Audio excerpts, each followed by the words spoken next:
Hello, my name is Rosalind Ragabar, and I am so happy that you are here with me today. I am here at the newly renovated Tucker Road Ice Rink down in Fort Washington. And you know what? Let me tell you a little secret. Come a little closer. This is the place to beat the heat this summer. Not only is it indoors, but it's the perfect spot to keep you cool from those cold orange and red days. So let's head on inside to dive into what you all are really here for. Whether you take a trip to an ice skating or roller skating rink, or have the Skate-Mobile come to your site to skate on site in your gym or in an open space like your multi-purpose room or blocked off parking lot or blacktop, the Skating Safety Plan section of your Youth Camp Safety Standards Manual is what you will need to refer to. Like swimming, our summer participants participate in ice skating and roller skating so often every summer that we have already developed the safety plans for these and are outlined in the manual.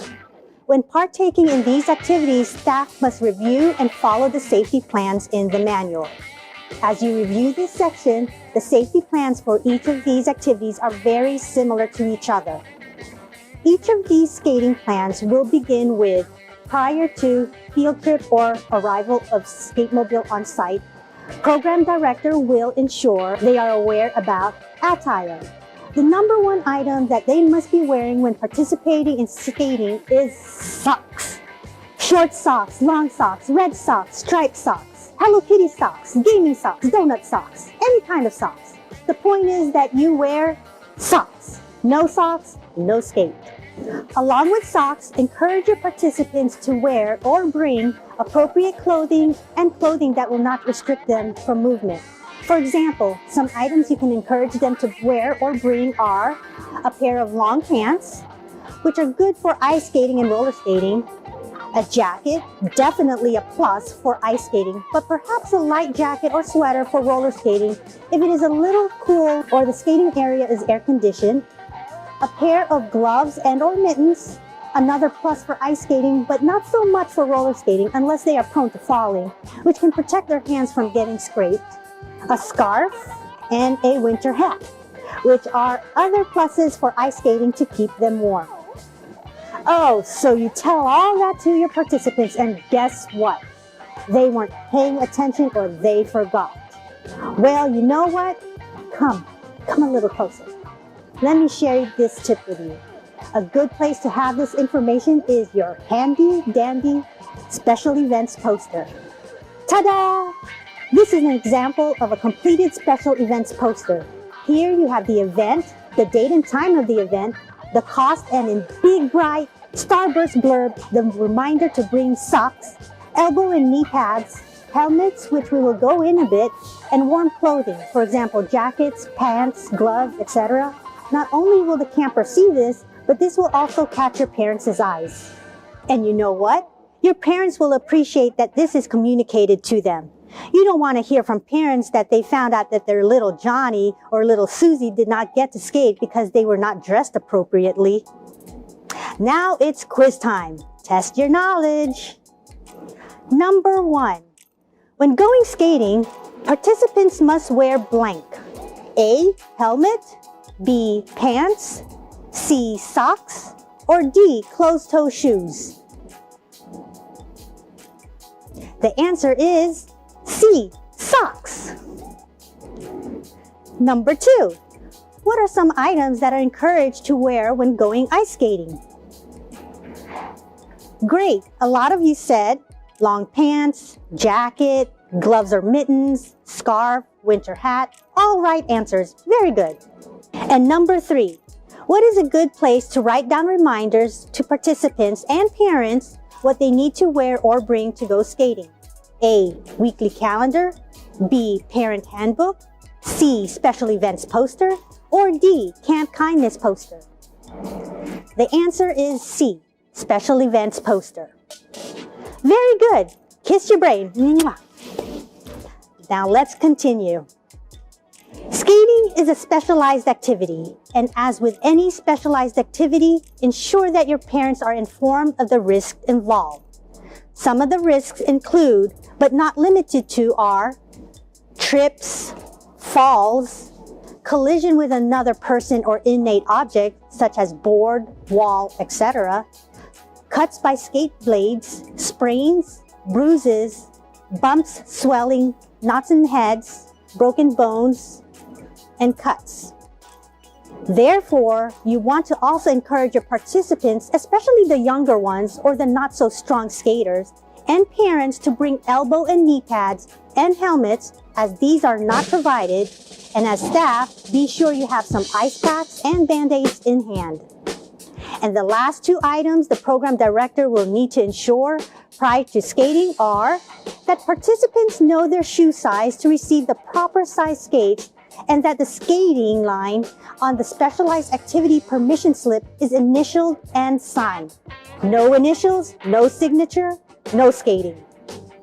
As you're planning to complete your safety plan, be sure to assign roles, which is in the back of the skating safety plan, to staff.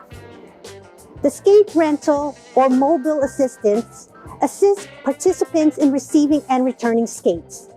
They ensure laces are unlaced and tucked inside the skate as they return their skates, and they assist participants with determining their shoe size. If participants do not know what size skate to get, have the participants look inside their shoe for their size. Then you have the lacing assistant.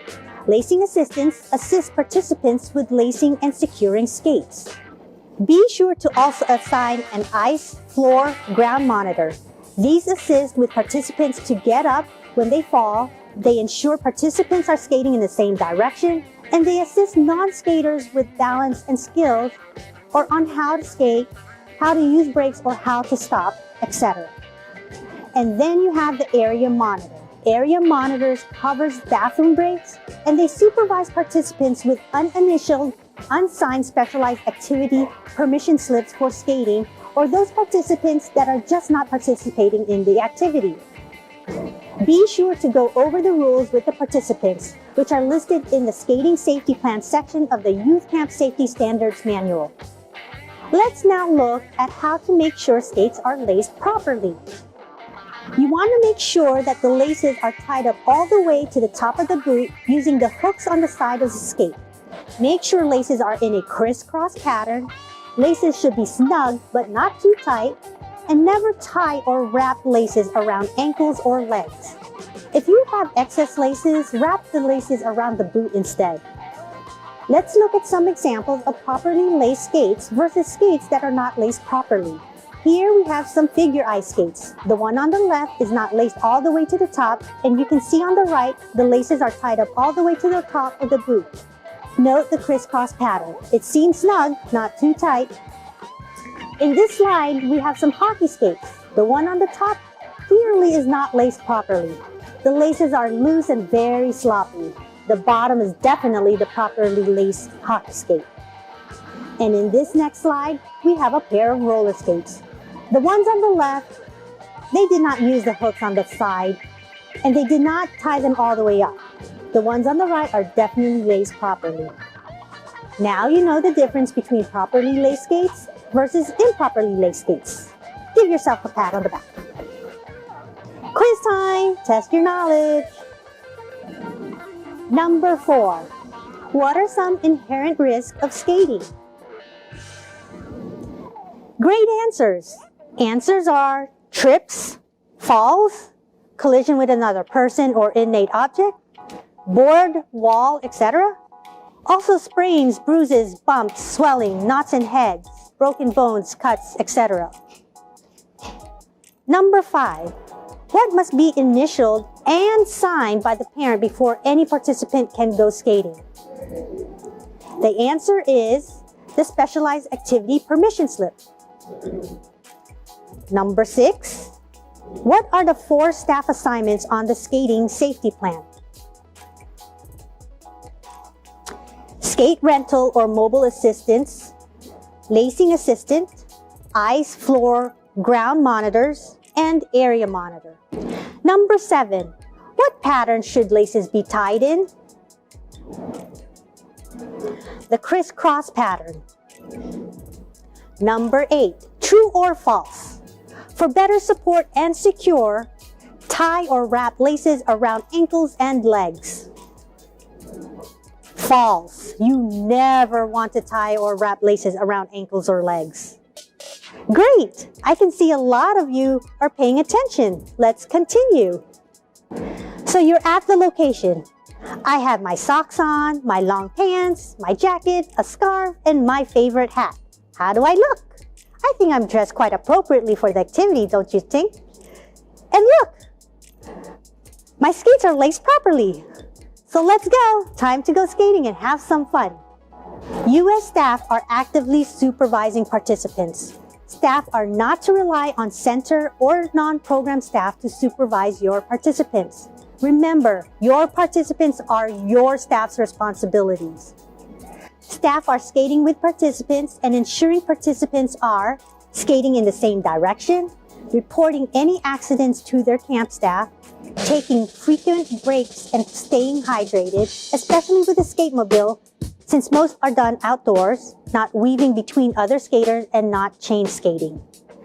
After skating, ensure participants tuck the laces inside the skates prior to returning their skates. Ensure participants have gathered all of their belongings and ensure that you are leaving the area in as good as condition as when you started. Quiz time! Test your knowledge! Number 9. Which is not a do when ensuring participants? Weaving between other skaters, skating in the same direction, reporting any accidents to camp staff, taking frequent breaks and staying hydrated.